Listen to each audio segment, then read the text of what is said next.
Hey guys, this is a quick little video on the 200 series here. Sometimes people have issues with the patch cables, so you can see this even this is how it comes out of your factory. Toyota just adds things on. So when we talk about a patch cable, we're talking about like this here is a patch cable. See, because we could unplug here and it'll go back to here. Patch cables quite often have like foam around them. So sometimes we talk about unplugging the actual patch cable. So here you can see.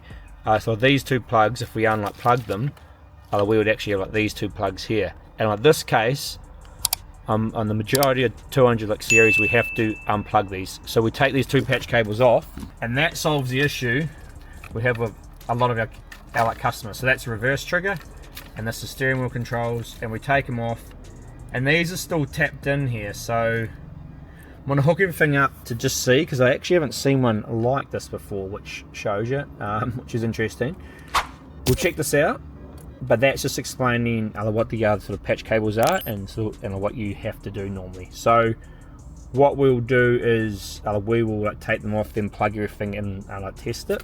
For example, the AM, FM patch cable here, if I pulled off like this, I could plug this directly into our head unit, but I know this is also the amp power cable, so I just have to make sure that our plug had power on that pink wire, which I'm pretty sure we would, so I probably will end up taking that off. But the good thing to do with these ones is test if you have an AM reception, and if you do, then it's probably working all good.